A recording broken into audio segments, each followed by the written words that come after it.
আমাদের যে ভোটাধিকার সে ভোটাধিকার আসলে প্রয়োগ করতে পারছি না। আমিও তো একটি দেশের নাগরিক। সাংবাদিককে সবাই মনে করে যে সংবাদকর্মী, ওই হিসাবেই ট্রিট করে। প্রবাসীরা হাজার হাজার মাইল দূর থেকে ভোট দিতে পারছে, কারাগারের কয়েদিরা ভোট দিতে পারছে, সেখানে আমরা কিন্তু বঞ্চিত।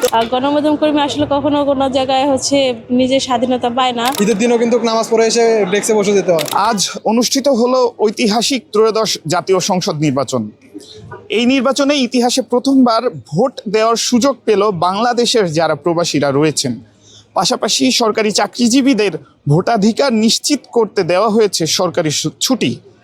তবে ঢাকায় যারা কর্মরত গণমাধ্যম কর্মীরা রয়েছেন তারা কিন্তু ভোট দিতে পারেননি।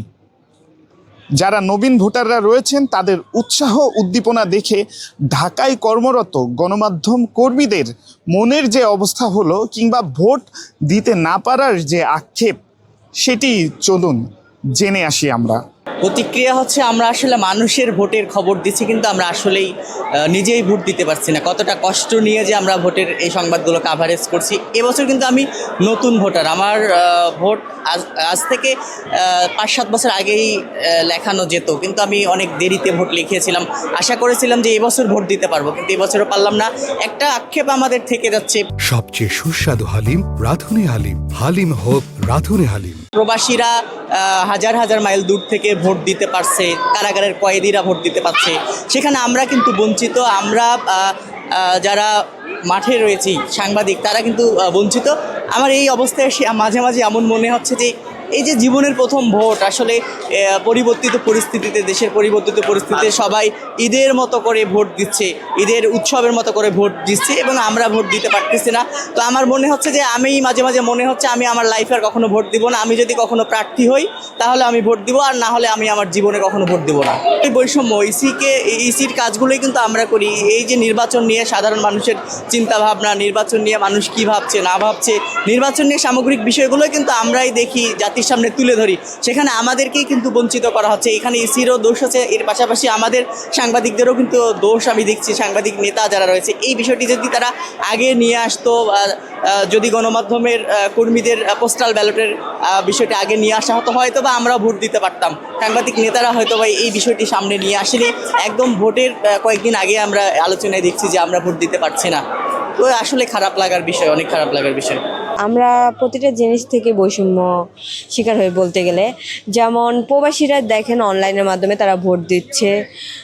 তারপর হচ্ছে যারা নতুন ভোটার তারা কিন্তু উৎসব মুখে পরিবেশে ঈদ অনুভূতি নিয়ে ভোট দিচ্ছে। কিন্তু আমরা যারা গণমাধ্যম কর্মী রয়েছি তারা সকাল থেকে এখন পর্যন্ত সংবাদ কাভার করতে করতেই দিন চলে গিয়েছে। কিন্তু আমাদের যে একটা ভোট আছে, ভোটটা যে মূল্যবান, এই জিনিসটা হচ্ছে ইসি কেন যে উপদেষ্টা ছিল তারাও কিন্তু বোঝেনি, বা ভবিষ্যতে যারা প্রধানমন্ত্রী হবে তারা যদি কখনো মনে করে যে সাংবাদিকদের জন্য একটি ভোটের ব্যবস্থা করা দরকার, তারাও ভোট দিবে, তারাও দেশের নাগরিক, তাহলে অবশ্যই আমরাও এই যে আমাদের সাথে যে বৈষম্যটা হয়েছে সেই বৈষম্যটা হতো না। যে আমাদেরকে যদি নাগরিক মনে করতো, সাংবাদিককে সবাই মনে করে যে সংবাদকর্মী, ওই হিসাবেই ট্রিট করে, সেজন্য আমাদেরকে কোথাও এই জিনিসটাই রাখা হয় না। এই যদি বলতে যাই, প্রবাসীরা কিন্তু দীর্ঘ আগে যে আমল গিয়েছে তারা কিন্তু ভোট দিতে পারেনি। এই যে উপদেষ্টা এলো ডক্টর মোহাম্মদ ইউনূস, তারা এসে কিন্তু তাদের জন্য একটা ব্যবস্থা করেছে। কিন্তু আমরা যারা গণমাধ্যম কর্মী রয়েছি, শত শত গণমাধ্যম কর্মী, তাদের জন্য কোনো ব্যবস্থাই করে না।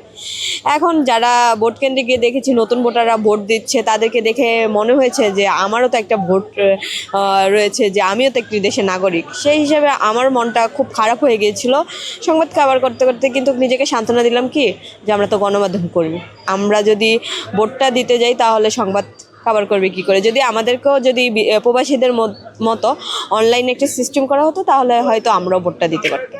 সত্যি কথা বলতে 17 বছর পর কিন্তু একটি সুষ্ঠু এবং অবাধ নিরপেক্ষ নির্বাচনের ঘ্রাণ আমরা পাচ্ছি, এবং সার্বিকভাবে যেটি দেখছি যে এখনও অবধি বিগত দিনে যে নির্বাচনগুলো আমরা দেখেছি সেই ধরনের পরিস্থিতি আসলে হয় না। এখানে ভোটাররা আসছে, নির্বাচনে উৎসাহ উদ্দীপনা নিয়ে ভোটও দিতে পারছে, কিন্তু আমাদের যে আক্ষেপের জায়গাটা সেটা হচ্ছে আমরা আমাদের যে ভোটাধিকার সে ভোটাধিকার আসলে প্রয়োগ করতে পারছি না। অর্থাৎ আমাদের এত বছর পর যে একটি সুষ্ঠু নির্বাচন, এই নির্বাচনের ভোট দিতে পারাটাও আসলে একটা সাক্ষী। এই বিষয়টা আসলে আমরা এখনও হতে পারলাম না, কারণ হচ্ছে আমাদের পেশাগত কারণে আমরা আমাদের যে স্থান সেই স্থান ত্যাগ করতে পারছি না। খবরের সন্ধানে আমাদের দৌড়াতে হচ্ছে।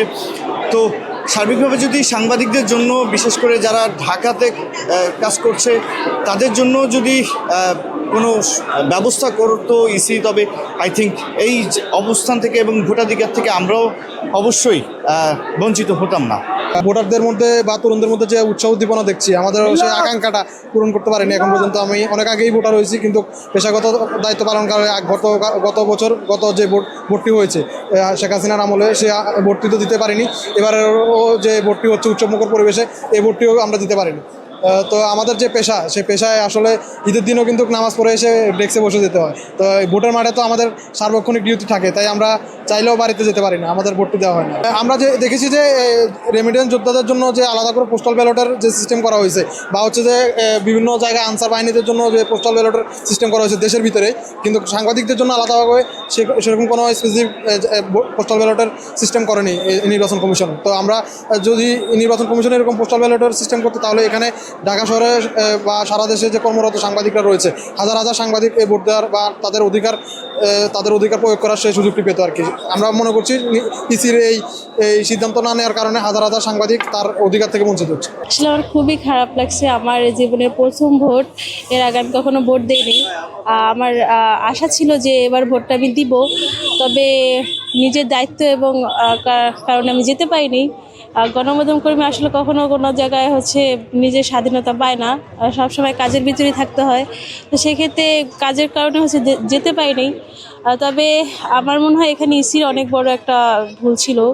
প্রবাসীরা যারা অনলাইনের মাধ্যমে ভোট দিতে পারছে, যারা বাংলাদেশে যারা গণমাধ্যম কর্মী বা হচ্ছে যারা ছুটির কারণে গ্রামে যেতে পারছে না, যে জায়গায় ভোটার সেই জায়গায় যেতে পারছে না, তাদের জন্য ওই অনলাইনে ভোট দেওয়ার একটা অপশন রাখা দরকার ছিল। তাহলে তাদের যে নিজ ভোট সেটা দিতে পারতো। খুবই খারাপ লাগছে। আজকে কেন্দ্রে গেছি, হচ্ছে ঘুরতেছিলাম, যারা নতুন ভোটার তারা ভোট দিচ্ছে, মানে তাদের যে ঈদ একটা উল্লাস সেটা হচ্ছে করতেছে। আমি দেখছি, কাবার করছি, তাদের আনন্দ ভাগ করে নেওয়ার চেষ্টা করছি। তবে আমার যে একটা ভিতরে যে কষ্ট, এটা আসলে বলার মতো নয়। কষ্ট লাগছে যে প্রথম ভোট দিতে পারলাম না, আসলে কেমন একটা জানি। আমরা দেখেছি প্রবাসীতে যারা আছেন তারাও কিন্তু অনলাইনের মাধ্যমে ভোট দিতে পেরেছে, কিন্তু আমরা গণমাধ্যম কর্মীরা মাঠে থাকছি, ভোট কাভারেজে করছি এবং সাধারণ মানুষকে দেখানোর জন্য তুলে ধরছি। কিন্তু আমাদের জন্য যদি একটা ইসি ব্যবস্থা করতো যে অনলাইনের মাধ্যমে বা যে কোনো মাধ্যমে, উনি কিন্তু চাইলেই পারতো যে যেহেতু প্রবাসীদের নিতে পারছে, আমরা তো দেশেই আছি, তাহলে আমাদেরও ব্যবস্থা করতে পারতো। এবং আমি ভোট কাভারেজে বিভিন্ন আসনে গিয়েছি, দেখছি যে তরুণরা তারা ফ্রেন্ড সার্কেল নিয়ে যাচ্ছে এবং হাসি মুখে তারা কিন্তু ভোট প্রয়োগ করছে। আনন্দই একটা আনন্দ যে তাদের মাঝে ফুটে উঠছে, সেটা থেকে অবশ্যই দুঃখ লাগছে।